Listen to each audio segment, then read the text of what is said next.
Bonjour tout le monde, on est Mylène et Carl sommeliers. On est hyper content d'être avec vous aujourd'hui, de participer à cette édition de la Grande Dégustation de Montréal qui a lieu cette année, en 2021. Première expérience pour nous en virtuel avec la Grande Dégustation. Euh, Rapidement, donc pour se présenter, je suis Mylène. Elle est Mylène, je suis Carl. On On, est deux sommeliers qui partageons la même passion, mais qui avons une passion commune, c'est-à-dire celle de l'autre, parce qu'on est en couple aussi dans la vie. Effectivement. Puis en fait, on travaille tous les deux en restauration depuis plusieurs années. Puis la pandémie a fait qu'on a décidé de créer notre entreprise en sommellerie. Donc, on offre un service de sommellerie à domicile. On fait beaucoup de dégustations virtuelles, gestion de cave à vin. Bref, on s'adapte On aux aime bien aller besoins. chez les gens aussi directement. Ça fait aussi partie de notre plaisir de rencontrer les gens. Et puisque rencontrer les gens, c'est toujours un petit peu plus complexe dans la situation actuelle, on a quand même une belle chance aujourd'hui de rencontrer 7 différents vignerons. Là, j'ai dit vignerons, mais dans le sens large, parce qu'il n'y a pas que des vignerons. Il va y avoir des directeurs experts, il va y avoir des propriétaires, des vignerons proprement dit aussi. Et sans plus tarder, je pense qu'on va vous présenter le premier intervenant d'aujourd'hui.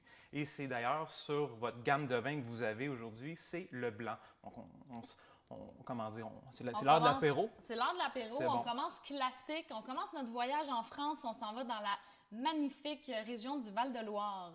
Bonjour, Monsieur Stéphane Cherrier. Bonjour à vous, bonjour. Enchanté d'être avec vous, Merci. c'est un plaisir. Enchantée. Vraiment, grand plaisir de faire votre connaissance virtuellement. Puis en fait, Je pense que la première chose qu'il faut se dire, c'est que tout le monde à la maison, quand ils cherchent à faire l'apéritif et qu'ils ont l'option de s'en servir, c'est un no-brainer. Il n'y a aucune question qui se pose, puis les gens ont tendance à faire on ramasse, puis on ne se pose pas de questions, puis on le voit sur nos cartes de vin aussi. Donc, chez vous, là, comme propriétaire d'un vignoble à Sancerre, comment est-ce que vous diriez à quel point c'est que pour l'apéritif, mais où autre ça peut nous amener tout ça? Euh, c'est vrai qu'on a tendance à parler du vin blanc de Sancerre, et c'est une belle porte d'entrée pour un repas, donc on appelle ça communément l'apéritif, parce que on a la chance, je pense, d'avoir de magnifiques terroirs qui se différencient entre les terres blanches, les calcaires et les silex. Et généralement, cet assemblage arrive à procurer des arômes assez intéressants, rafraîchissants, et c'est des vins qui sont assez salins. Et on est bien à goûter ces vins pour commencer le repas. Voilà. et qu'est-ce que, on pense à Sancerre, évidemment. Bon, on sait que Sancerre fait quand même une petite proportion de vin rouge, un peu de rosé, mais de manière générale, je pense que quand on pense à Sancerre, c'est plutôt en blanc. Donc, le Sauvignon blanc. Si on parle du Sauvignon blanc, là, comment vous diriez-vous que le Sauvignon s'exprime de façon unique là, à Sancerre? Qu'est-ce qui le différencie?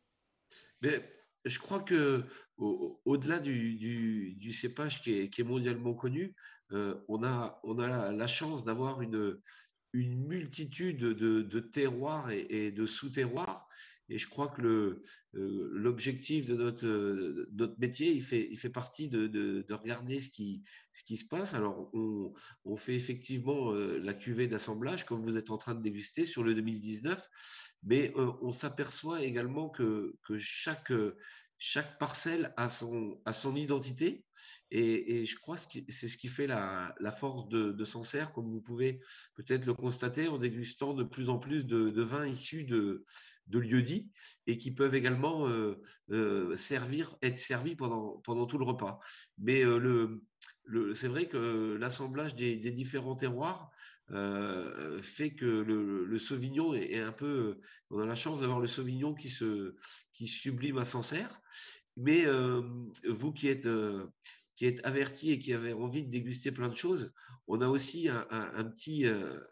On a la chance de faire du rouge, et notamment du pinot noir. Et on s'aperçoit également que ça fait un très beau mariage avec les terroirs de Sancerre.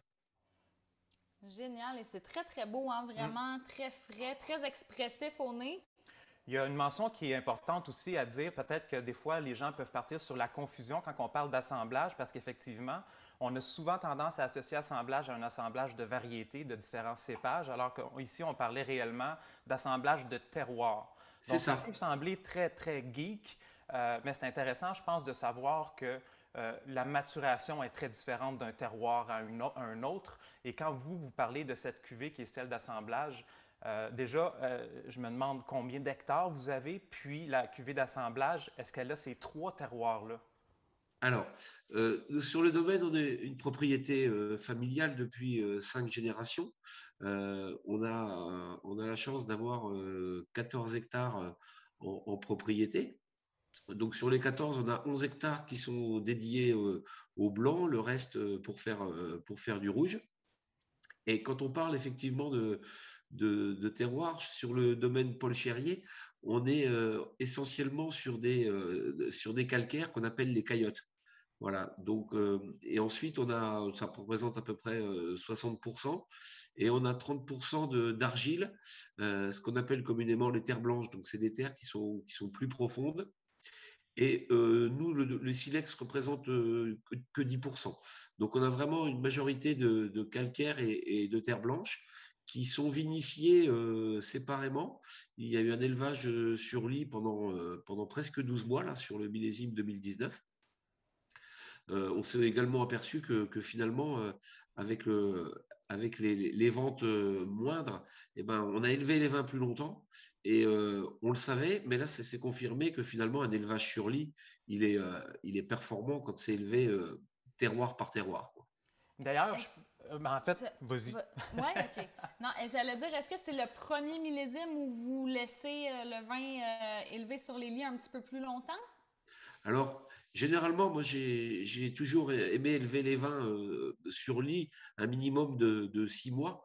Mais c'est vrai que là, on a réussi à faire des élevages presque sur un an. Et j'avais déjà goûté des vins blancs en Loire qui étaient élevés très longtemps sur lit. Et je me suis vraiment rendu compte de la différence alors de qualité, peut-être pas, mais en tout cas de longueur en bouche et de Hmm. plaisir, quoi. J'espère que là, les gens à la maison, vous avez déjà commencé à déguster. Puis je vous pose la question, là, et puis avant que vous répondiez, M. Charrier, j'aimerais que les gens se posent la question. Déjà, là, on parle d'élevage. OK? On parle même d'élevage sur lit. Ça donne du gros vin, ça donne de la texture, ça change aussi des propriétés mécaniques et chimiques. Mais est-ce que selon vous, le bois a été utilisé? Est-ce qu'il y a de l'élevage en fût? Donc, prenez 2 secondes parce qu'on n'a pas le temps à perdre. Alors, M. Charrier, je vous invite à nous parler. Est-ce que le fût est utilisé chez vous pour cette cuvée ou pour d'autres, ou chez les voisins, par exemple? Alors, là, votre question, elle est intéressante parce que pour la cuvée 2019, on a un élevage en cuve uniquement. Mais on le fait plus par facilité. Et justement, là, sur le millésime 2021, on a revu un petit peu notre cuverie pour essayer de travailler avec le bois.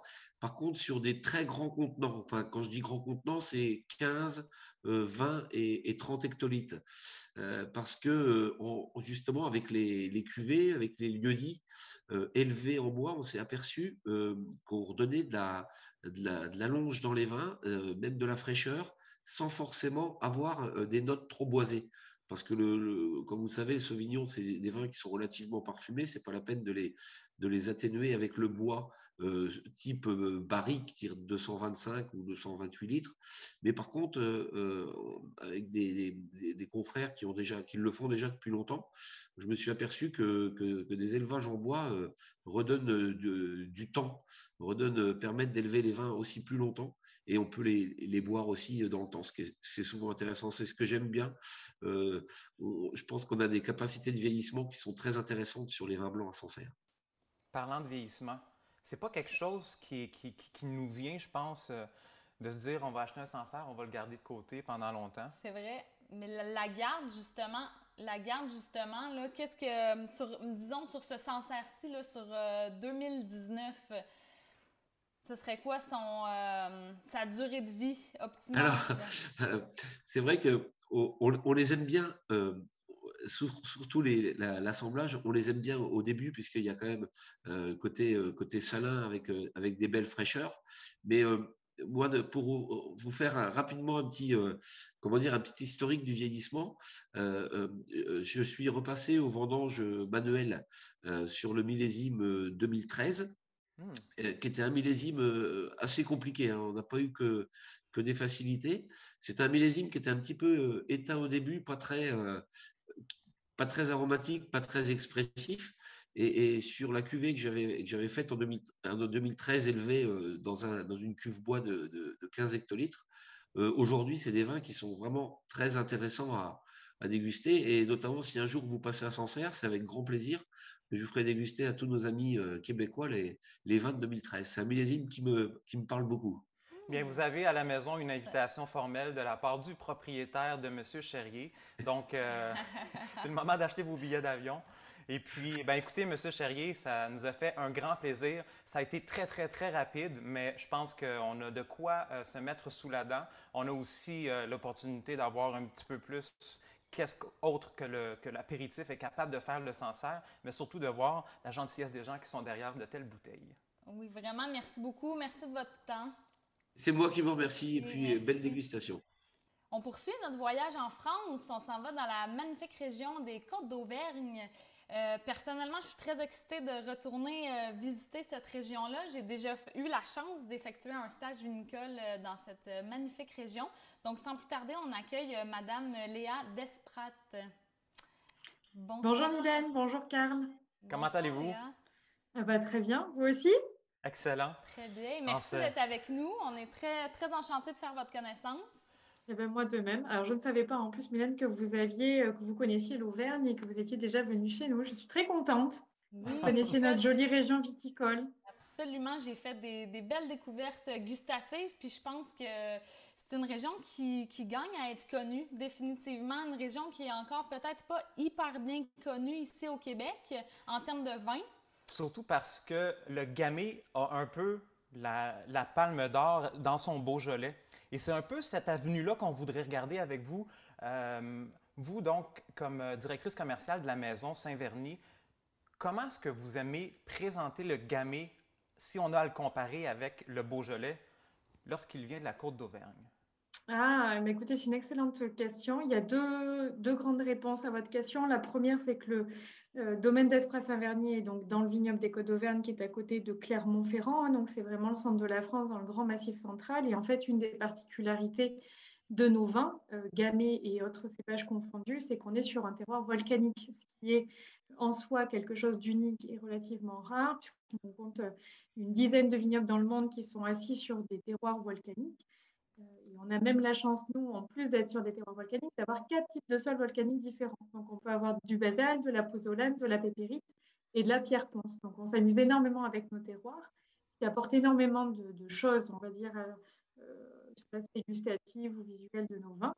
On a même mené des études scientifiques avec des experts de chez vous du Canada, via l'association Vinora, pour justement démontrer l'apport du volcanique et donc du basalte par rapport à... Voilà, et John Zabo, effectivement, exactement, qui travaille avec nous.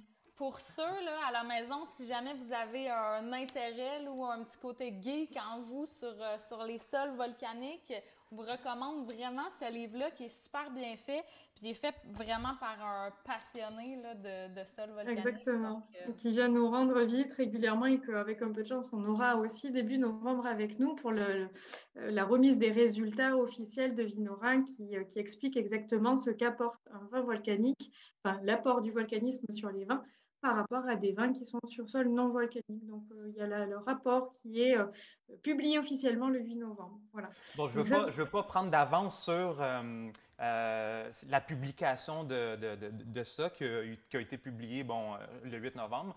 Mais par exemple, je me demande si on est capable de répondre rapidement, est-ce qu'il y a un lien entre le sol volcanique et la trame aromatique? Juste vite fait, selon vous. Oui. Bon. Heureusement que...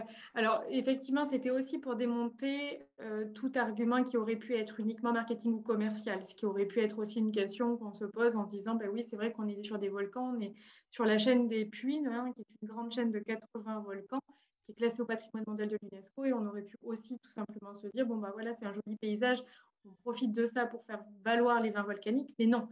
Il y a une vraie étude aujourd'hui scientifique qui peut être autant organoleptique, scientifique en apport chimique vraiment, et puis gustatif. Et donc, oui, évidemment, il y a un apport, il y a plusieurs éléments. Donc, ce sont tous les éléments qu'on pourra dévoiler lors de la remise du rapport pour savoir exactement tous les éléments. Mais globalement, dans les grandes trames sur l'aspect purement gustatif, on va retrouver un côté très épicé, très poivré à nos vins, avec une vraie trame de minéralité et de fraîcheur qui est due à l'altitude et au terroir vraiment pierreux de terre volcanique sur les vins rouges. Et on va trouver une vraie trame saline sur les vins blancs, bien qu'on ne soit absolument pas à côté de la mer. Voilà.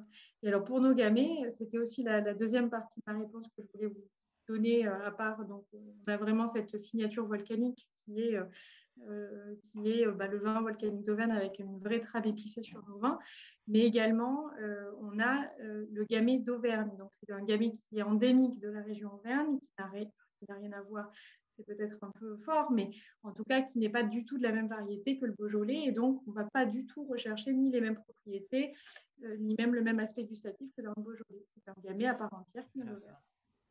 Ben, écoutez, je veux juste faire une petite mention pour ceux qui écoutent en live. Il s'est passé énormément de choses dans les dernières 2 minutes.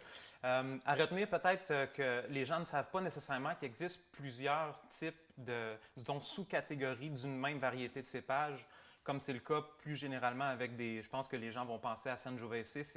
Il y a plein de clones différents, puis il se trouve que peut-être que le gamay d'Auvergne, qui est on pourrait dire une variété en soi qui n'est pas comme le gamay noir ou les autres gamay de Chaudenay, il y a toutes sortes de gamay qui existent, eh bien celui-ci semble parfaitement adapté au terroir d'Auvergne pour porter son nom en quelque sorte. C'est intéressant, très intéressant. Et d'ailleurs, moi, je serais curieuse de vous entendre sur cette cuvée-ci, l'impromptu. Je pense que c'est une cuvée qui fonctionne bien quand même au Québec. Oui, l'impromptu que vous avez dû retrouver dans les SAQ qui est référencé en permanence maintenant depuis 2019, donc c'est relativement récent et c'était même une vraie opportunité puisqu'on est quand même une petite région viticole, donc on a la chance de pouvoir être très bien représenté. D'ailleurs, pour la petite anecdote, on appelle l'impromptu, c'est le vin des Québécois. Chez nous, voilà, à la cave, on dit où en est le vin des Québécois, on sait que c'est tous l'impromptu, donc c'est votre vin, on le sait. Et c'est une jolie histoire, l'impromptu. Effectivement, on était venu un peu en conquête du Québec en disant il faudrait qu'on implante des vins. On est allé au salon des vins et spiritueux il y a quelques années. On avait du mal à intéresser, à faire goûter. Et puis finalement, mon père était là aussi avec moi et on a commencé à parler de goûter des vins. On est dans le Massif central, on est sur des volcans et on a commencé à voir qu'il y avait une petite étoile, une petite pépite dans les yeux des gens. Et on s'est dit, tiens, ils sont intéressés par ces histoires-là, par cette notion de vin volcanique. Et on l'a fait goûter. Et d'ailleurs, c'est de là aussi qu'on a mis beaucoup plus d'efforts et d'énergie sur la communication sur les vins volcaniques parce qu'on s'est rendu compte qu'il y avait quand même quelque chose là-dedans. Et impromptu, c'est une jolie histoire parce que c'est une cuve oubliée, enfin c'est une parcelle oubliée exactement. Il y a des années de ça, maintenant ça remonte à un peu loin. On avait oublié de vendanger une parcelle de gamay qui est arrivée à la cave complètement en retard. On avait fermé les cuves, c'était terminé, la fermentation était partie. On ne peut pas rajouter comme ça au dernier moment. On s'est dit, tant pis, on l'isole, on va faire une cuve spéciale. Et puis au fil des dégustations, on s'est rendu compte que cette cuve-là était quand même magique, enfin super. On s'est dit, allons jusqu'au bout et on va en faire une cuvée. On fera une cuvée certainement éphémère pour l'année, mais faisons une cuvée de cette cuve-là. Et en fait, ça a tellement bien marché, ça a tellement été aimé et apprécié que c'est resté et on l'a appelé l'impromptu puisque c'était la parcelle inattendue, donc l'impromptu. Et voilà, et tout de suite, chez vous, au Québec, ça a été le vin que vous avez aimé découvrir et qui peu à peu a pris sa place et qui a pris sa place à la SAQ. Et aujourd'hui, on est très contents. Et qu'on aime encore, si je peux me permettre, là, je ne sais pas pour vous à la maison, mais ici, notre bouteille, elle est absolument magnifique. C'est éclatant de fruits, on a une belle complexité, c'est vraiment glou, glou, glou. Puis, si je ne me trompe pas, on est à moins de 20 $. Excellent rapport pour moi, qualité-plaisir. Je suis quand même assez surpris d'entendre, je ne sais pas si c'est l'idée de garder l'impromptu, l'étiquette, une cuvée récurrente, mais ça ne goûte pas comme une parcelle oubliée en ce sens où ça ne me semble pas trop mûr. On ne dirait pas qu'il y a de surmaturité ni rien là-dedans. Ça reste super frais et élégant. Non, alors je pense qu'on a certainement dû avoir de la surmaturité peut-être sur l'année en question C'est quand ça. on l'a oublié il y a des années. Je sais, bon, je ne me rappelle pas, mais effectivement, il peut peut-être y avoir. Aujourd'hui, on la travaille en tant que telle, en tant que parcelle, avec une optimisation quand même de la récolte pour que ça en fasse. On essaye toujours de garder le compromis entre la fraîcheur et la minéralité, qui est vraiment l'apport de notre vin volcanique avec cette touche épicée, et la gourmandise. On veut du fruit, de la gourmandise, on veut du fun. On ne veut pas non plus des vins austères qui soient que poivrés. On veut cette jolie union des deux. Et aujourd'hui, on a des vins qui peuvent s'adapter autant à l'apéritif servi un peu frais qu'en accord mets et vin sur un plat à température ambiante. Voilà. Je pense que c'est un défi Absolument. réussi, puis vous avez autant de nouveaux ambassadeurs qu'il peut y avoir pas d'intervenants, mais d'auditeurs à cette soirée, en fait, cet après-midi dégustation. Absolument. Je vous remercie énormément. Merci de votre temps. Merci à vous deux. Merci de cette jolie mise en lumière de nos terroirs volcaniques. Vous êtes les bienvenus en Auvergne. Yes. Hein? Il y a plein de balades au-delà du vin, il y a plein de choses à voir, c'est très sympa. Venez nous voir. Bon fromage aussi. Je pense qu'après les fêtes vignerons, on va avoir un programme assez solide pour aller voir un petit tour en France. Là. Merci Vous êtes beaucoup, les Madame bienvenus. Desmarais. Merci, au plaisir. Bonne soirée. Bonne soirée. Merci. Donc, je vous invite tout le monde à continuer d'écrire vos commentaires, partagez vos dégustations. Est-ce que vous aviez déjà goûté un gamay volcanique ou n'importe quoi qui vient de l'Auvergne? Ça se pourrait que non. Donc, aujourd'hui, on vous invite à ouvrir votre cœur à cette nouveauté, puis partagez-nous vos commentaires. Alors, messieurs, dames, sans plus attendre, on poursuit notre dégustation et on reste en gamay, sauf qu'on a eu l'occasion d'effleurer un peu le sujet des gamay du Beaujolais. Eh bien, voilà quelqu'un qui va être capable de nous en parler en long et en large, Monsieur Marc Hoffmann de la maison Jean Laurent. Bienvenue. Merci, bonjour. Bonjour, merci d'être avec nous. C'est un plaisir. Étant basé à Montréal, c'était pas trop compliqué pour moi. Le décalage horaire n'est pas si pire, là, finalement. Ça va très bien jusqu'à présent. Donc, habitant la région, vous devez connaître un petit peu la réussite de Jean Laurent au Québec avec ses vins en SAQ. Avec ses vins, je me rappelle bien, on a quelques cuvées aussi en importation privée. Donc, je pense que nous, ce qui est important déjà de savoir, c'est que on aime un peu avoir le portrait de quelqu'un qui représente un gamay de sa région, on pourrait dire native. Comment est-ce qu'on peut le décrire? Comment est-ce qu'on peut le regarder? Comment ça se comporte, ça, dans l'année, dans notre verre? Vous avez quoi à dire du gamay du Beaujolais et surtout parler du domaine, sachant que c'est un domaine qui date? Oui, tout à fait. Écoutez, donc là, on va se concentrer sur la cuvée Rift 69, a priori, qui est notre Beaujolais village en millésime 2020, qui est élaboré à 100% de gamay. Donc le gamay qui est le cépage emblématique du Beaujolais. La spécificité ici, c'est vraiment que en fait, la maison Jean Laurent est une des maisons historiques de la région. Elle a été fondée en 1711. Donc on a vraiment une légitimité régionale bien ancrée et on se spécifie aussi notamment et surtout dans l'élaboration de vins sans soufre ajouté. En fait, nos œnologues ont été formés par un peu les légendes des vins naturels. Il y avait Jules Chauvet notamment, qui en fait était appelé le père des vins naturels dans les années 50. Donc on a vraiment notre ADN est intimement lié à cette élaboration de vins sans soufre ajouté, dont Rift 69 et Rift 71 sont blancs, qui est également disponible à SAQ, sont des exemples parfaits. Et donc, je suis désolée de vous interrompre, M. Hoffmann. Pouvez-vous nous parler un peu, c'est quoi ça, un rift? Qu'est-ce que ça fait dans la vie?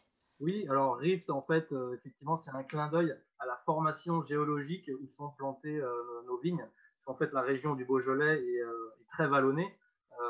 Et donc, il y a des millions d'années, il y a eu justement cette excroissance qui est sortie de terre et qui a formé des montagnes, des monts du Beaujolais, où sont nos vignes. Donc, c'est un clin d'œil vraiment à la localisation de nos vignes. Et le nombre 69 qui représente en fait le département du Rhône où sont plantées nos vignes. Voilà. D'accord. Et par le fait même, là, je vois sur l'étiquette, ça a l'air d'être un surf, une planche de surf. Oui, voilà, c'est un petit clin d'œil, effectivement, à ce côté rift. À la base, l'océan était présent il y a des millions d'années à cet endroit. Donc, c'était un petit clin d'œil sur le fait que voilà, il y avait beaucoup d'eau et que la montagne est sortie de l'eau. En fait. Voilà. Là, écoutez, je pense qu'on ne pourra pas finir une conversation sans reparler de sulfite. Parce que là, j'entends déjà le monde. Puis si vous avez des commentaires, vous avez des questions à la maison, vous pouvez les écrire. Là, je pense que ça va déferler. Le fameux soufre. Là, on a dit 2 fois soufre ajouté. Bien entendu, ça induit en quelque part que le soufre est présent, même s'il n'est pas ajouté. Mais il faut comprendre que le soufre n'est pas suffisamment présent.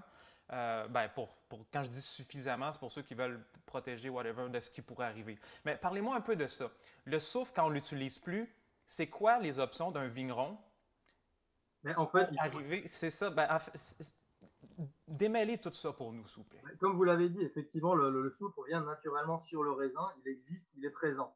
Donc, zéro soufre, ça n'existe pas. Il y a toujours des doses infimes qui viennent naturellement sur le raisin.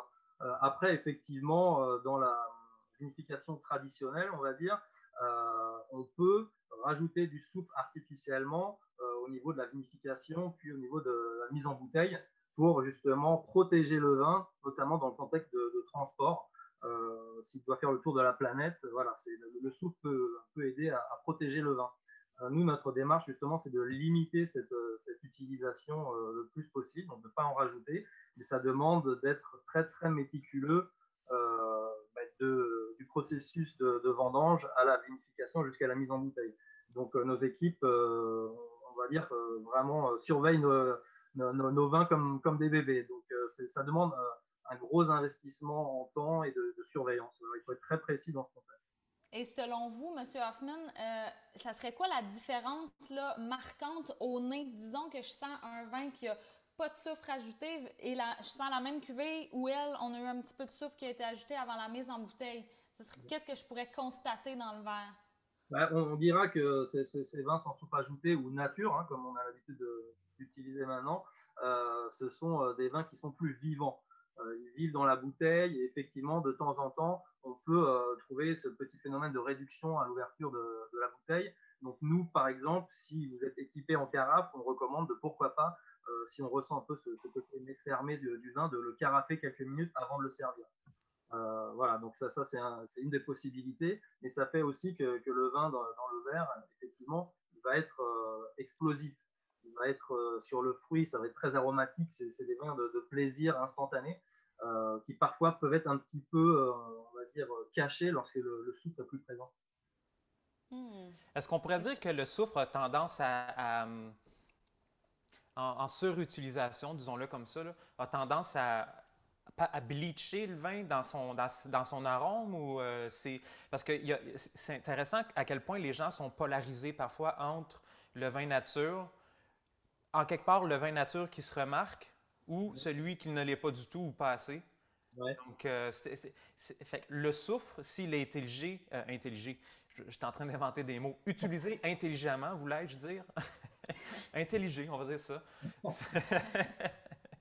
Proprement. Est-ce qu'on peut obtenir des résultats qui vont se comparer à ceux qui ne sont sans soufre ajouté? Je pense que oui. Effectivement, c'est aussi une garantie de protection du vin. Donc, la ligne est fine entre ne pas en utiliser du tout et en utiliser en petites doses. Nous, c'est vraiment historique, l'ADN de l'entreprise, de la maison Jean Lauron, c'est les vins sans soufre ajouté.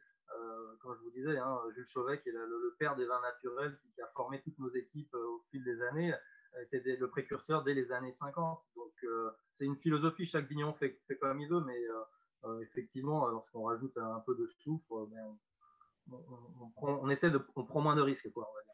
Et puis, est-ce qu'il y a aussi un comportement à adopter dans la vigne pour faire une distinction? Oui, tout à fait. C'est un gros travail à la vigne, depuis la vigne, de tri, de surveillance des raisins, de leur état sanitaire, d'être sûr de vraiment récolter les meilleurs raisins possibles. Tout part de la vigne, hein, de toute façon. Vous pourrez demander à n'importe quel vigneron, si on ne fait pas une bonne vendange, on ne fera pas un bon vin. Donc oui, il faut être très, très, très méticuleux au niveau de la vendange. Nous, on est en train de déguster le vin, justement. On se rend compte en fait, qu'il y a beaucoup de concentration. À santé. Ah, ben vous l'avez aussi, c'est parfait. Oui, santé. On a tendance à vouloir peut-être vous laisser parler, puisque Puisqu'on goûte un vin qui vient de la même place, dans le sens où peut-être que goûter. Est-ce que ça se pourrait, selon vous, qu'un vin nature goûté dans le Beaujolais, qui n'a pas voyagé, Ouais. ne goûte pas comme celui-ci, ou est-ce qu'ils sont traités différemment parce que c'est pas le même marché? Est-ce que vous fonctionnez différemment? Non, non, pas du tout. C'est vraiment une cuvée qui est la même en France, au Japon Hmm. ou au Canada. Donc, effectivement, il peut y avoir des petites différences, mais la trame générale du vin sera la même que ce soit en France ou ici. Intéressant. Et c'est très, très beau, hein? Mais, Vraiment, Oui, vous l'avez bien dit tout à l'heure, c'est éclatant de fruits. Je pense que c'est une belle, c'est une pure expression du gamay, en mon sens, là. oui, en plus, on est sur le millésime 2020, qui est vraiment un millésime excellent dans le Beaujolais. C'était le deuxième millésime le plus précoce et solaire après 2003, qui était la grosse année canicule. Donc, on a vraiment eu des conditions climatiques exceptionnelles du printemps jusqu'à l'été à la récolte. Donc, on est, oui, effectivement, sur une robe pourpre très intense. On a des arômes de fruits. On n'est plus sur les fruits noirs. On est sur la mûre, la myrtille. C'est très suave, il y a une belle rondeur. C'est vraiment, comme vous dites, une très belle expression d'un gamay du Beaujolais. puis je rajouterais pour Très finir beau. qu'il y a une jolie trame tannique. Souvent, des gens s'attendent d'un gamay parfois d'être beaucoup plus léger. Effectivement. Puis là, on est dans la qualité des crus, selon moi. On a vraiment une belle mâche, un tanin délicat, mais quand même, je veux dire, qui permet un accord plus peut-être poussé que juste des petites charcuteries quand on se pose pas de questions, quoi. Effectivement, Absolument. ouais. Effectivement, c'est un cerveau qui est très équilibré. Moi, je trouve, bon, forcément, je représente la maison Laurent, mais je trouve qu'il a tous les éléments sont très bien intégrés ensemble, que ce soit la maturité du fruit, il y a une belle acidité aussi en fin de bouche, les tanins sont présents, mais ils sont ronds, ils sont de belles Mm. factures. Donc, oui, ça fait vraiment un vin qu'on peut apprécier autant seul que en mangeant des plats, oui, qui peuvent être complexes. Ou même en Zoom avec le producteur et le représentant Voilà. sur place. On vous remercie énormément de votre Merci. présence, M. Hoffman. Merci Avec beaucoup. plaisir, merci à vous. À très bientôt. bientôt. Merci. À bientôt, au revoir. Au revoir. Pendant qu'on attend le prochain intervenant, je vous invite à justement échanger ce que vous pensez par rapport au vin de nature. Est-ce que vous avez des opinions? Vous pouvez toutes les balancer. Est-ce que vous avez des préjugés? Et j'espère que si vous n'aviez, ça a venu le briser complètement. Donc, on poursuit notre voyage autour de la France. On s'en va dans la merveilleuse vallée du Rhône et on accueille Louis Barreul du domaine Saint-Côme. Bonsoir. Bonsoir, bonsoir à tous. Bonsoir, merci d'être avec nous. Puis on a plein de questions, là, en fait, pour vous. Ah, on est des amoureux du Rhône. Là. On a parlé vite fait. On sait que vous arrivez d'une journée dans le Rhône Nord, ce qui implique que peut-être vous habitez dans le Rhône Sud. Alors, les gens qui sont à la maison ne savent peut-être pas tous qu'il existe un septentrional et un méridional. Parlez-nous vraiment de façon générale, avant qu'on commence à parler de la maison, de qu'est-ce que c'est la grosse différence et pourquoi avoir des vignes partout. Alors, avoir des vins partout, c'est un truc très français, hein. On aime bien planter de la vigne partout où on peut en faire. Mais pour revenir au Rhône, en fait, il faut comprendre que le Rhône part quasiment de Lyon et il va jusqu'au sud, jusqu'après Avignon. Donc ça, c'est 180 km de long, avec au nord un climat assez pluvieux, plutôt tempéré, et au sud un climat méditerranéen tempéré, mais quand même nettement plus chaud. Donc, dans le sud, on est dans des terres d'argile, de calcaire, alors que dans le nord, on est dans des régions de schiste et de granit. Donc, parler de la vallée du Rhône, c'est bien, mais il y a en effet deux régions dans une. Il faut vraiment comprendre que la vallée du Rhône septentrionale est très différente de la vallée du Rhône méridionale. Puis moi, j'allais dire, on est curieux, là, on veut savoir, vous, est-ce qu'il y a une région que vous préférez peut-être soit travailler ou déguster? Moi, j'aime tout ce qui est bon. Mhm. Donc, ce qui n'est pas bon dans le sud et dans le nord, j'aime pas. Et ce qui est bon dans le sud et dans le nord, j'adore. On n'est pas en Donc, politique, là. Non, moi, je suis un épicurien. Donc, j'aime tout ce qui est bon. Et en effet, il y a des très belles choses dans les deux régions. Donc, oui, mais j'ai toujours beaucoup aimé le nord, malgré que je sois une personne du sud.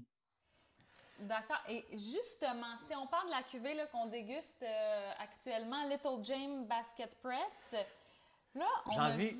Vas-y. Ah, ben, non, écoute, moi, ça me brûle les lèvres. C'est parce que peut-être, je ne sais pas si les gens sont au courant à la maison, du pinot noir dans le Rhône, c'est bizarre. Pour moi, c'est la première fois que je goûte à ça. C'est quelque chose qui n'est pas Inhabituel. reconnu, exact. Donc, c'est pour ça qu'il est écrit Vin de France sur la bouteille. Ouais. Donc, d'où vient cette idée-là d'introduire du pinot et est-ce que ça pousse dans le sud ou dans le nord, justement? Le pinot, ça pousse partout. Ouais, tant qu'à Alors, ça. c'est connu par rapport à la Bourgogne, mais les cépages peuvent pousser partout. Donc, c'est pas ça le problème. Le problème, c'est de faire des bons vins. La vigne, c'est une plante très rustique, c'est une liane qui se démerde avec plein de conditions différentes. Donc, la vigne, elle va toujours bien pousser partout. Voilà, dans l'histoire de ce vin, c'est que euh, le Grenache est un cousin du Pinot Noir. Quand vous goûtez des vieux Gigondas ou des vieux Châteauneuf, vous allez parfois tomber sur presque des arômes de vieux Pinot. Euh, si on exclut l'alcool de la comparaison, ce sont deux cépages qui se ressemblent vraiment, vraiment beaucoup. Et d'ailleurs, les négociants bourguignons dans le passé ont toujours bien aimé s'acheter quelques petites cuves de Grenache pour faire des Côtes du Rhône et faire quelques petits assemblages dans leur cave. Et en fait, moi, j'avais toujours eu cette idée depuis très longtemps de faire un assemblage Grenache Pinot Noir parce que personne ne le fait. Et pour moi, ça a beaucoup de sens dans le profil du vin qu'on pourrait faire. Et jusqu'à maintenant, j'avais jamais eu la bonne source pour faire ça. Et depuis l'année dernière, on a accès à un pinot qui pousse dans les montagnes, donc qui n'a pas la chaleur du sud, qui a l'équilibre qu'il faut pour un pinot noir, et qu'on travaille avec notre Solera de vieux Grenache, un assemblage. Et je ne peux pas en dire plus. Le reste, c'est que des secrets. D'accord. Puis pour les gens là, à la maison, pouvez-vous un petit peu nous parler, c'est quoi un Solera exactement? Ça vient d'où cette idée-là? La Solera, c'est une méthode espagnole au départ qui est de mélanger des millésimes. Donc, au lieu de donner à boire un millésime, ben, vous allez en assembler deux, trois, vous allez en ajouter, vous allez en tirer de temps en temps, ajouter du vin jeune. Donc, c'est un assemblage qui vit en permanence et sur lequel vous faites des tirages réguliers. Et donc, c'est des profils très intéressants parce qu'il y a à la fois la complexité un petit peu du vin vieux et puis la fraîcheur du fruit jeune. Donc, c'est des profils de vin qu'on a un peu oubliés parce que le millésime est une sorte de dictateur dans le monde du vin. Tout doit être millésimé, etc. Enfin, tout au moins dans le monde des vins rouges. Mais on a un peu oublié cette pratique que moi, j'ai un peu repris à mon compte et que j'ai associé avec cette idée de travailler le Grenache avec le Pinot Noir. Donc, on a un vin qui est... Le Little James, c'est un vin de plaisir qu'on boit à la maison, dans un bistrot. C'est un vin qui doit juste donner du plaisir. Et donc, il doit y avoir une forte dimension de fruits, de fraîcheur, d'équilibre. Donc, c'est ce qu'on cherche à faire avec cette bouteille. Et je pense que c'est mission accomplie. Oui, Hein? C'est vraiment très, très beau. Puis le prix me jette à terre, comme on dit en bon québécois. On était à 15,95. Honnêtement, je pense que c'est imbattable comme rapport qualité-plaisir. J'ai envie de réagir sur le fait que vous dites que le vin en fait, les millésimes sont dictateurs. C'est vrai que on pense que c'est la façon de faire, de penser, puis tout le monde un petit peu on est dans l'engrenage des millésimes, puis c'est quelque chose dont on ne se pose pas la question. Et en plus, j'ai le souvenir, dans un autre ordre d'idée, d'avoir goûté des grenaches de très bons producteurs, sans nommer de nom, puis de m'être dit, mon Dieu, ça se compare à d'excellents pinots noirs, puis même parfois de la vieille Syrah, on reste dans le Rhône du Nord, dans ce cas-ci, peut aussi avoir tendance à pinoter, comme certains pinots peuvent siroter d'une façon équivalentes. Donc, de faire cet assemblage-là pour vous, là, vous parliez de différents millésimes. Est-ce que vous avez tendance à garder des plus vieux pinots pour l'assemblage ou des plus vieux grenaches? Non. Donc, la Solera, on l'a fait sur le cépage Grenache. okay. Et c'est une Solera que j'ai commencé en 99. Donc, elle a 21 ans, cette cuve. Donc, dans cette cuve-là, il y a tous les millésimes depuis 99.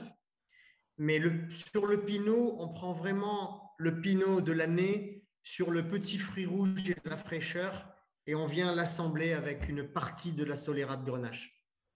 Voilà.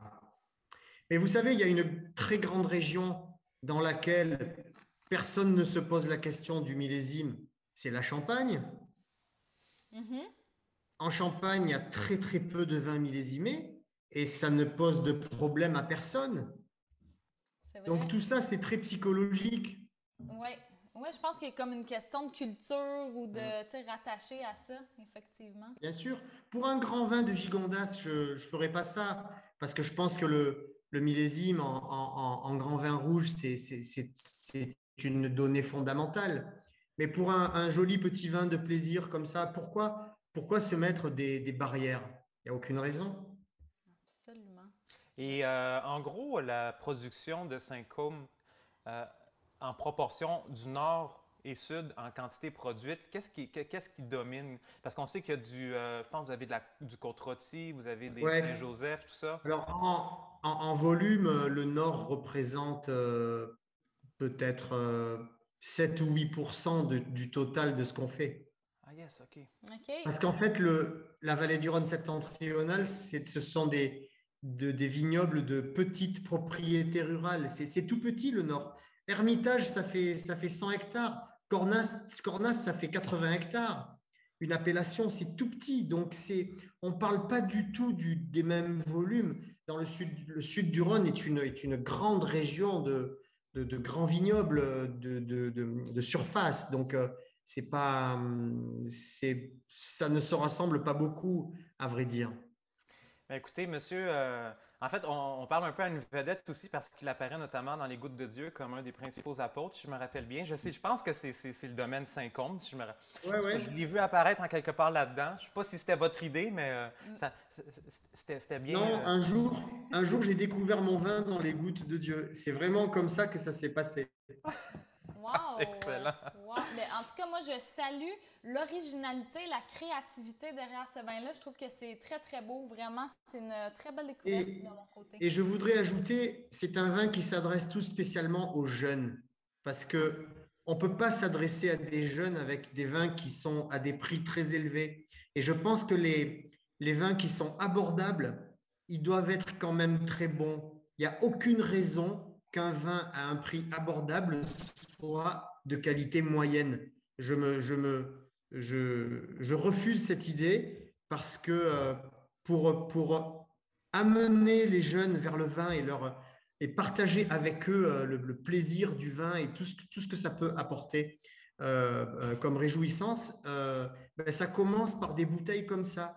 Donc moi, sur cette bouteille, je dois être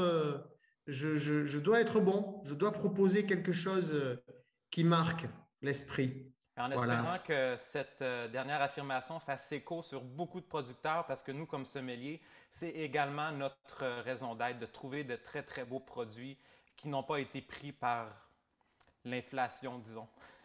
Bien sûr. Bien sûr. Merci énormément, Monsieur Baruol. Ça a été un grand plaisir, puis je vous souhaite une magnifique fin d'automne. OK, et à bientôt à Montréal. Oui, avec grand plaisir. À bientôt. Au revoir. Après avoir dégusté des vins de producteurs qui se baladent entre le nord et le sud, concentrons-nous maintenant vers un des classiques du sud de la vallée du Rhône. Je vous prie de bien accueillir M. Thomas Perrin, qui s'occupe du domaine du château de Beaucastel. Bonjour, M. Perrin, comment allez-vous? Ça va très bien, merci beaucoup. Bonsoir, merci d'être avec nous. Merci à vous de m'accueillir. Mais en fait, je pense que la réputation là, des grands Châteauneuf-du-Pape de votre domaine, du domaine de Beaucastel, la réputation n'est plus à faire. On avait envie de vous entendre, en fait, sur la cuvée qu'on s'apprête à déguster, Coudoulet de Beaucastel. Puis à savoir, grosso modo, là, c'est quoi les différences, là, peut-être au niveau de l'élevage, au niveau de la localisation des vignes, si on le compare, disons, avec son grand frère? Ce qu'il faut savoir, c'est que la cuvée que nous présentons ce soir, Coudoulet de Beaucastel, est une cuvée qui est sous l'appellation Côtes-du-Rhône. Donc on est juste au nord de l'appellation Châteauneuf-du-Pape, parce qu'en fait, le château de Beaucastel, historiquement, est le domaine le plus septentrional de l'appellation Châteauneuf-du-Pape. Et quand l'appellation Châteauneuf-du-Pape a été créée en 1936, ils ont choisi l'ancienne voie royale comme la limite nord de l'appellation Châteauneuf-du-Pape. Et cette voie traversait le château de Beaucastel. Et de fait, le sud de la voie royale est devenu Châteauneuf-du-Pape et s'appelle chez nous Château de Beaucastel, une cuvée qui est aussi présente au Québec. Et le nord de cette route, on est à 20 mètres au nord de l'appellation Châteauneuf-du-Pape et on est sur l'appellation Côtes-du-Rhône. Et chez nous, ça s'appelle Coudoulet de Beaucastel. Et donc, chez nous, Coudoulet, ça veut dire caillou roulé. Et c'est vraiment la typicité du terroir. Ce sont ces galets, ces grosses pierres qu'on trouve sur le vignoble de Châteauneuf-du-Pape et qu'on va trouver aussi sur la partie Côte-du-Rhône de Beaucastel. Et en fait, si vous voulez, il y a très peu de différence entre Coudoulet de Beaucastel et Château de Beaucastel, entre la partie Côte-du-Rhône et la partie Châteauneuf-du-Pape. On va avoir les mêmes cailloux, on va avoir les mêmes conditions climatiques, le même vent, le même mistral, la même pluviométrie, le même soleil. Et les seules grandes différences, on va utiliser seulement 4 cépages à Coudoulet de Beaucastel, qui sont Grenache, Mourvèdre, Syrah et Cinsault, alors qu'on va en utiliser 13 pour notre fameux château de Beaucastel en Châteauneuf-du-Pape. On va avoir des vignes qui sont un peu plus jeunes sur Coudoulet.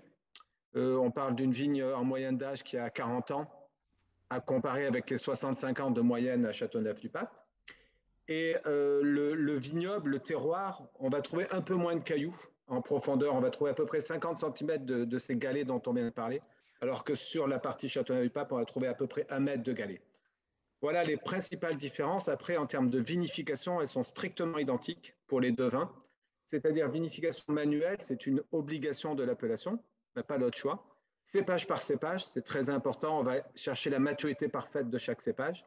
Et vinification soit en cuve-bois, avec ce qu'on appelle des bâtonnages, et soit en cuve-béton avec des remontages. Et puis des élevages de à peu près 18 mois en foudre, donc des grands tonneaux de chêne français de 5000 litres. Voilà. Et l'assemblage, donc, juste pour faire une petite mention pour les gens à la maison, peut-être que vous ne le saviez pas, mais Beaucastel est une des rares maisons qui travaille toutes les cépages autorisés en rouge, c'est-à-dire 13 variétés en rouge. Ce n'est pas obligatoire. Les gens peuvent faire 100% Grenache s'ils veulent, donc c'est des choses possibles. Si vous ne saviez pas ça, vous pouvez réagir. Et puis aussi de savoir que c'est une des rares à tous les utiliser. Donc, vous parliez d'assemblage. Est-ce que vous assemblez après l'élevage ou en fait avant l'élevage, juste après la vinification? Il n'y a pas d'école. C'est l'école de l'humidité, c'est l'école du goût. Donc l'assemblage va se décider en fonction des dégustations. Pendant la vinification, il est rare qu'on assemble. C'est plutôt dans les phases d'élevage qu'on va assembler. Mais ceci dit, il y a des cépages, vous évoquiez les 13 cépages, donc il y a des cépages qui sont plantés dans des quantités très faibles. Et ceux-là vont produire donc très peu de volume et sont souvent assemblés assez tôt pour des questions de contenant en fait. Voilà. Mais sinon, les cépages principaux que sont Grenache, Mourvèdre, Syrah, Counoise, Cinsault vont être en règle générale assemblés juste avant, quelques mois avant la mise en bouteille, c'est-à-dire après 18 mois d'élevage. Et vous faites également une cuvée en blanc, si je ne me trompe pas, Coudoulet de Beaucastel, qui est disponible à la SAQ aussi. Oui, alors on fait aussi une cuvée en blanc. Alors pour le coup, on a seulement 3 hectares en blanc sur Coudoulet. Donc c'est une cuvée qui est disponible en très faible quantité. Et effectivement, elle est régulièrement présente en SAQ. On travaille sur des cépages qui sont des cépages un peu atypiques pour Châteauneuf-du-Pape, puisqu'on a des vionniers et des marsannes qui ne sont pas autorisés à Châteauneuf-du-Pape, mais qui sont autorisés en Côte-du-Rhône. Donc, on est plutôt parti sur Viognier-Marsanne et complété avec Bourboulinque et Clairette.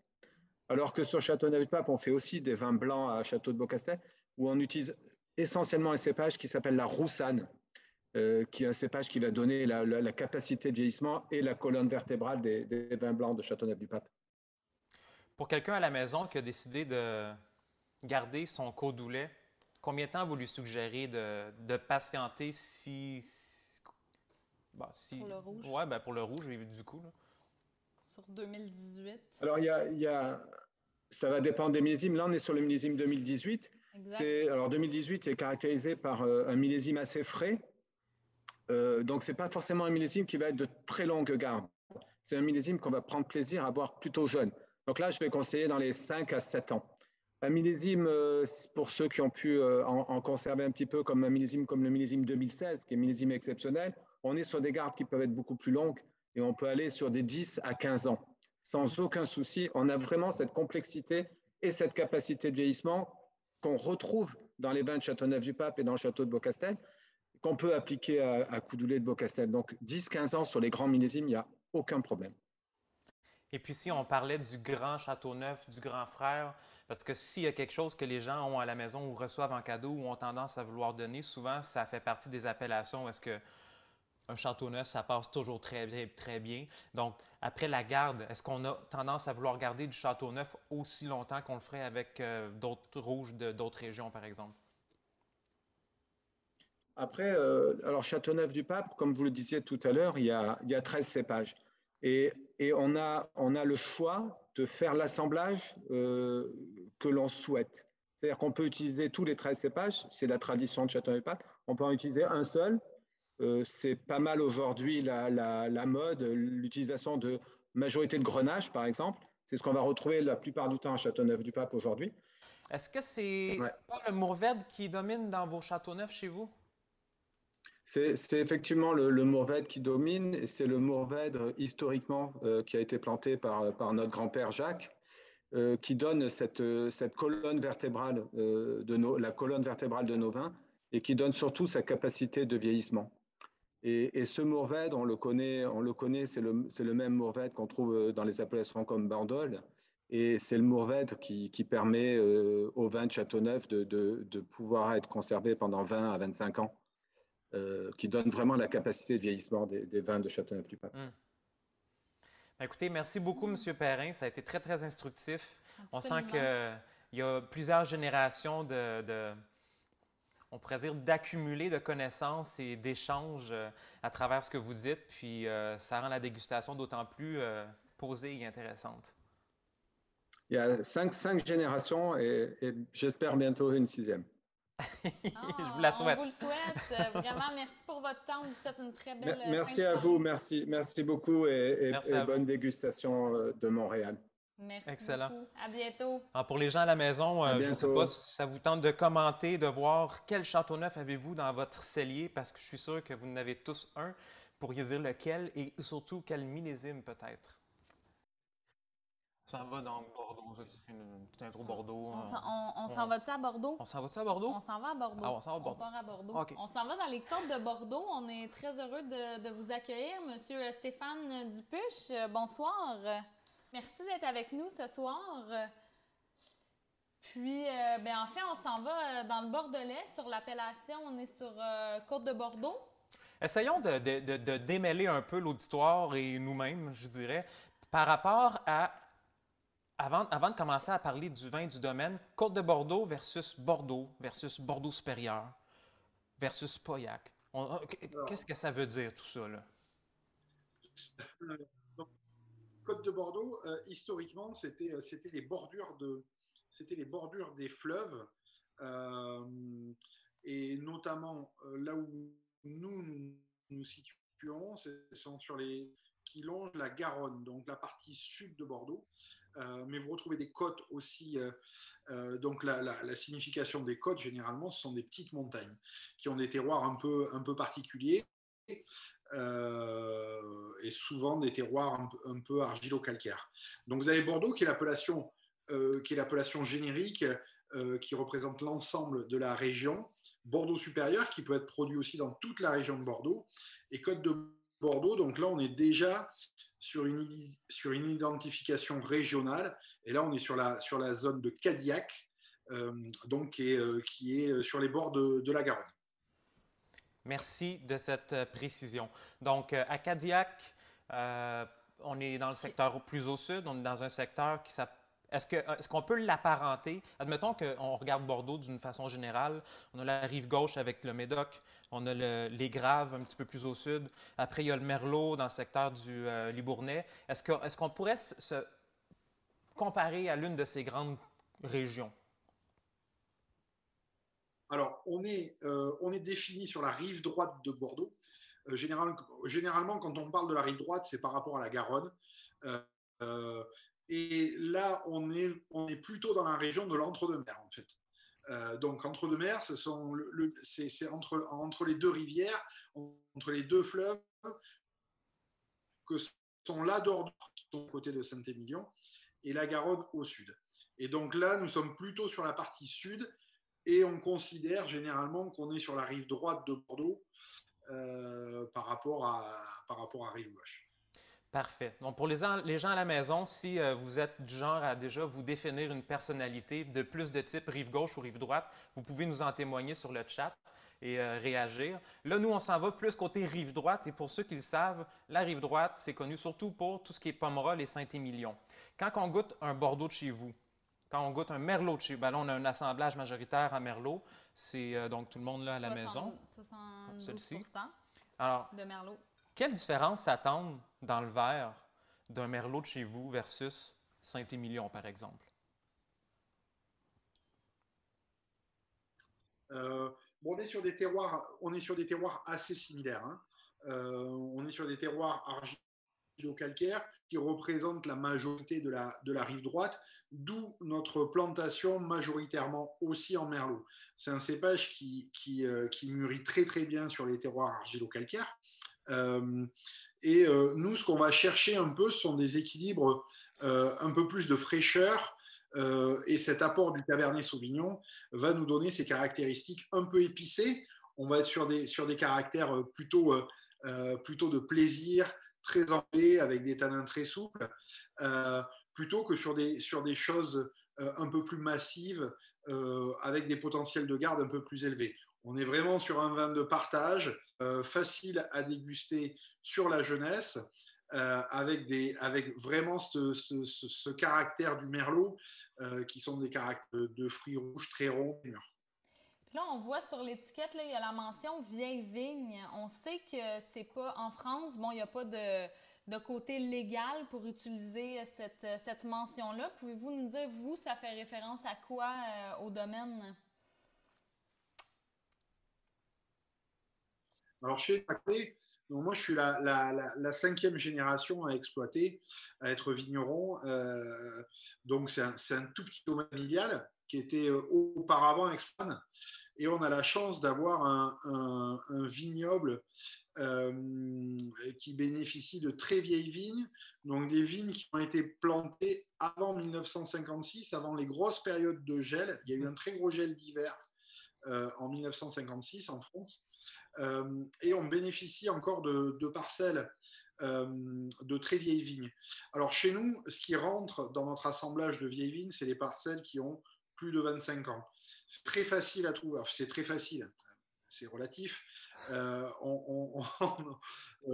vignes de 25 ans, c'est pas évident, mais c'est plus facile. C'est des vignes, c'est un cépage qui peut vieillir plus facilement qu'un Cabernet Sauvignon.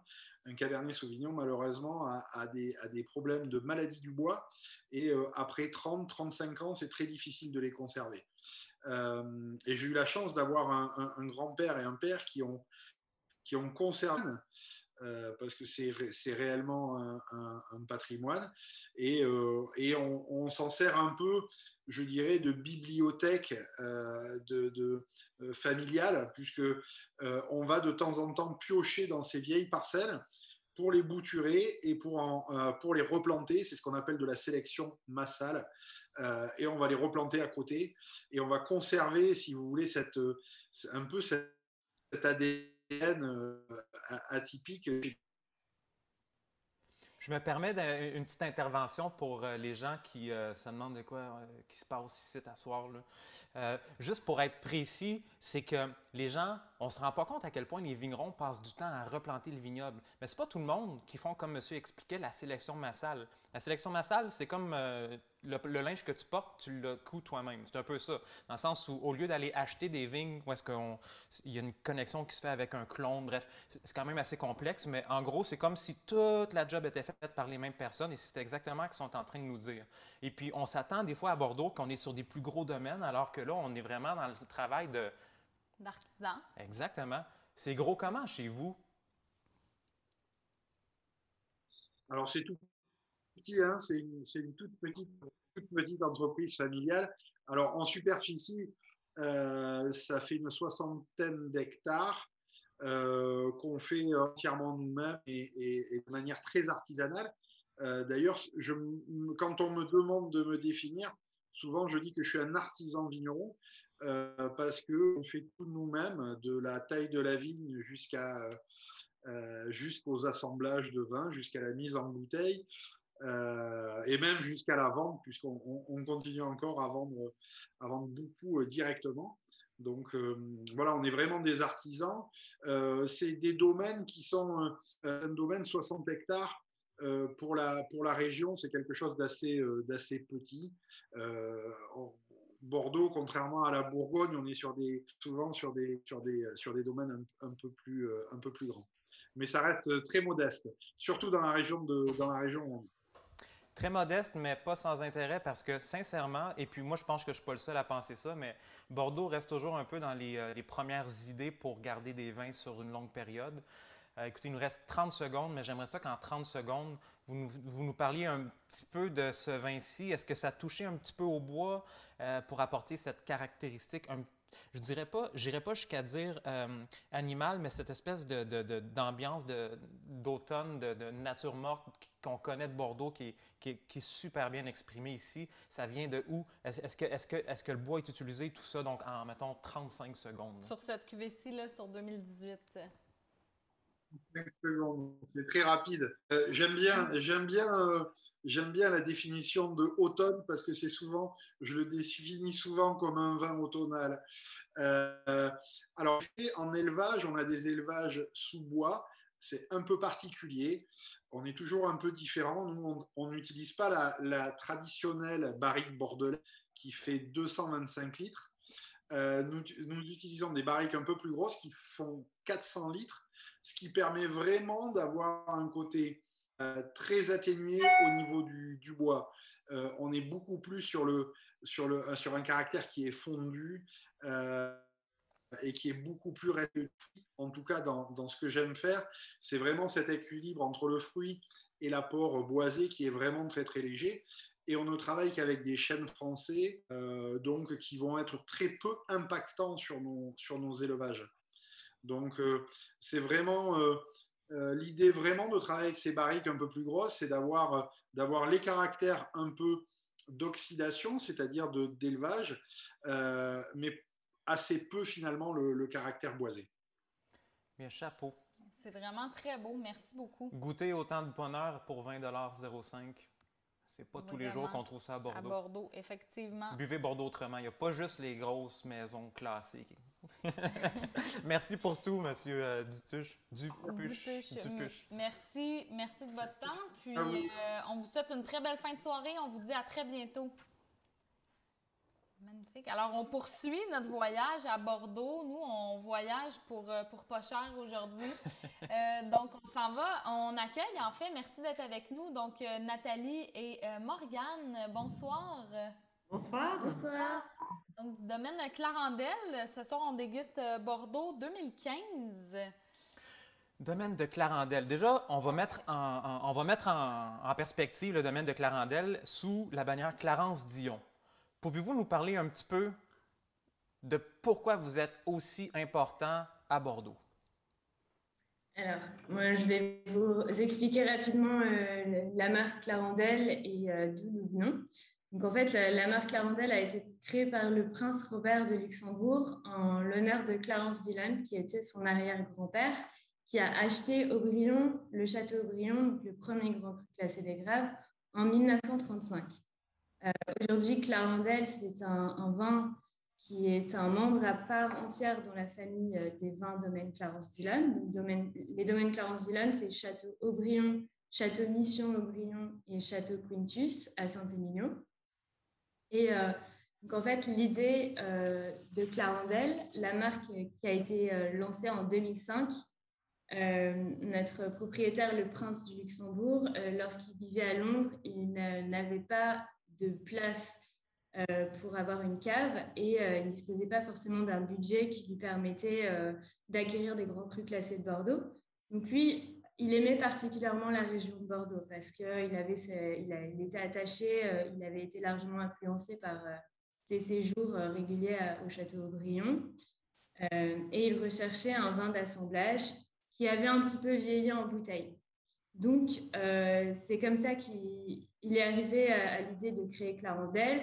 L'idée, c'était vraiment d'avoir des vins abordables avec une qualité constante et donc des vins sûrs et qui faisaient preuve d'élégance, d'équilibre et de complexité.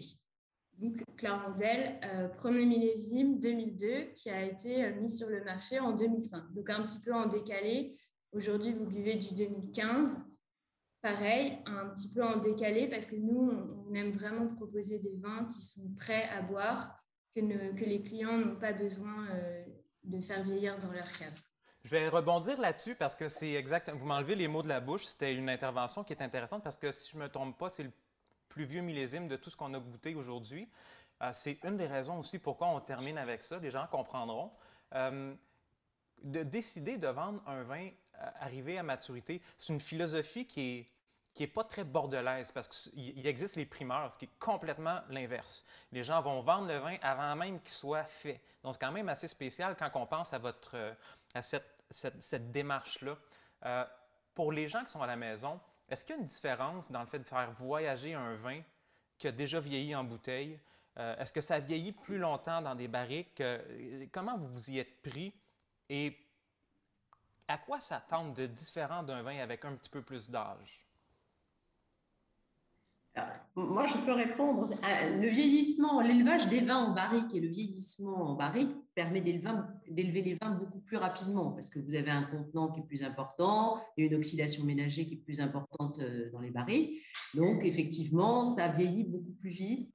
Donc, on met des vins en bouteille et après, on va prendre la décision de les maturer, alors surtout sur les grands crus, plusieurs années en bouteille. Nous, on a pris cette option de, effectivement, assembler nos vins, de ne pas les élever avec du bois, puisque nos vins ne sont pas élevés ni dans des contenants en bois, et effectivement de les mettre en bouteille de suite et de les assembler dans un esprit extrêmement fruité, en respectant vraiment toute la partie de ce vin qui est gourmand, fruité, prêt à boire. Donc, on les met en bouteille et on les garde 4 à 5 ans en bouteille pour les maturer en bouteille. Donc, les vins continuent d'évoluer parce que nos vins sont bouchés traditionnellement avec des bouchons en liège. Vers du bouchage liège, vous avez une oxydation ménagée qui a lieu. Et donc, les vins continuent d'évoluer, mais beaucoup plus doucement. Et cette maturité, elle se fait progressivement et elle permet de les avoir pleinement prêts à boire au bout de ces années.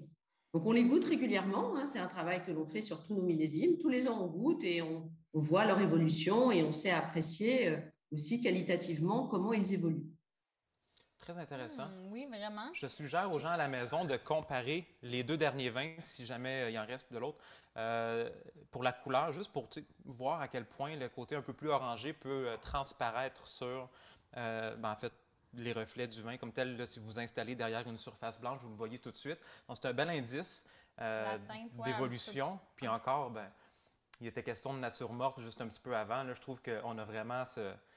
En fait, c'est la raison pour laquelle j'aime autant Bordeaux. C'est un peu le côté un peu près de la terre, le côté tout ce qui se retrouve dans une belle forêt après une grosse pluie intense. Là. Nous autres, on a ça quand même, je pense, dans le verre. Vraiment. Puis c'est très complexe. Je suis surpris d'apprendre qu'il n'y a pas de bois du tout là-dedans.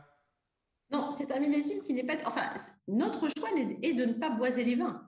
Après, le millésime 2015, c'est un millésime de grande gourmandise. Déjà, c'est un millésime solaire. On a eu un printemps et un été absolument magnifiques, qui succédaient aussi à des hivers un hiver qui était pluvieux, donc avec des réserves hydriques très importantes. Donc, ce sont des années magiques pour la vigne et pour le raisin parce que la plante a tout ce qu'il faut pour se développer et justement développer de beaux raisins en période estivale. Et ensuite, on a eu des vendanges qui se sont extrêmement bien passées parce que l'arrière-saison a été très belle. Donc, ça fait partie de ces millésimes exceptionnels, gourmands, où on n'a pas non plus de grosse chaleur l'été. Donc, la vigne est capable de l'absorber. Donc, on n'a pas cet effet chaud des alcools et tout ça. C'est quelque chose qui est très fondu, qui est très équilibré. Et c'est vraiment important pour nous de rester sur cette partie fruitée. Le fait de rajouter du bois ne nous aurait pas apporté beaucoup plus en fait sur la qualité du vin. On a vraiment préféré travailler sur cet aspect fruité. Félicitations. Le millésime le permettait. Très beau, absolument. Absolument. Là, on est dans un peu un mode... bon, là, c'est sûr qu'on est en dégustation. On arrive à notre 6e verre. Il y a quand même pas mal de matériel et surtout beaucoup de complexité qui est due à l'âge.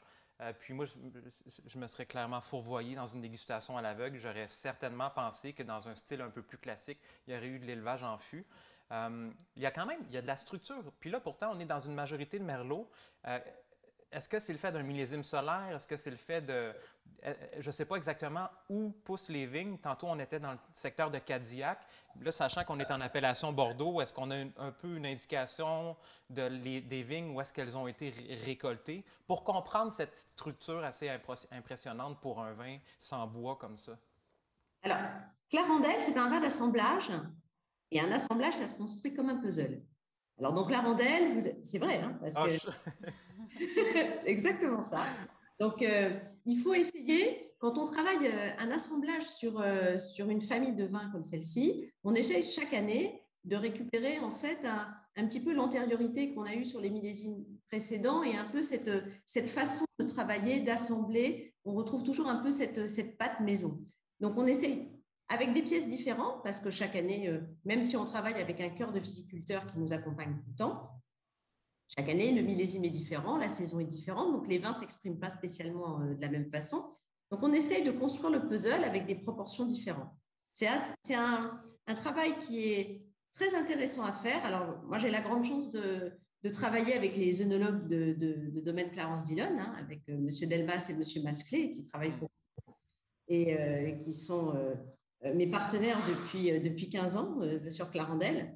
Et c'est vrai que cette construction, elle est toujours chaque année surprenante parce qu'elle n'est pas toujours où on l'attend. C'est-à-dire que parfois, on va essayer, en fonction de ce qu'on a fait les années passées, de recroiser des vins ensemble et la synergie ne va pas nécessairement opérer. Et alors, on va amener d'autres viticulteurs, d'autres vins et on va arriver à vraiment ce que l'on souhaite en termes de qualité pour nos vins de Clarendelle. On a toujours une bonne idée d'où on veut arriver, mais on ne sait pas toujours comment on va y arriver. Et c'est ça qui est intéressant dans l'assemblage et ce qui fait la magie des millésimes. Ça rappelle un peu la Champagne dans l'assemblage, tout ça, la recette qui va faire qu'on a une identité qui revient d'une année à l'autre. Oui, mais vous savez, nous sommes inscrits dans un schéma qui ressemble beaucoup à celui de la Champagne, parce que finalement, les Champenois aussi élèvent leurs cuvées de longues années dans leur cave avant de les mettre en commercialisation. Donc, notre modèle, il est assez calqué sur les maisons de Champagne. J'ai envie de dire bravo, puis c'est important des gens comme vous qui pensent un peu la mise en marché des vins de Bordeaux en général différemment, parce que à part si on a des celliers à la maison, on a très peu de très vieilles bouteilles ou de plus vieux vins. Donc, ça nous donne vraiment l'opportunité. D'ailleurs, les consommateurs, les gens qui écoutent, là, je vous invite à réagir sur est-ce que vous avez d'autres idées de vieilles bouteilles à acheter à la SAQ? Bien, vieilles, c'est entre parenthèses, là, mais 2015, c'est le fun. Puis ça commence ça montre son côté un petit peu adolescent, le rebelle, que j'adore beaucoup.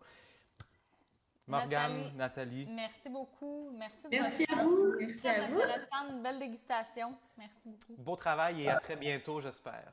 À très bientôt. Merci. À très bientôt. Bien, merci à tous d'avoir été avec nous pour cette belle dégustation, ce beau voyage autour de la France. On espère que vous avez appris des choses. En tout cas, nous, on a appris des choses, des beaux échanges, très belle dégustation. Puis restez à l'affût parce qu'il y a d'autres dégustations avec la grande dégustation à suivre avec plein de thématiques diverses et tout aussi intéressantes. Et n'hésitez pas à nous suivre sur les réseaux sociaux. On est Mylène et Carl Sommelier. On est disponible sur Instagram et sur notre page Facebook. On vous dit à très bientôt. Santé! Santé!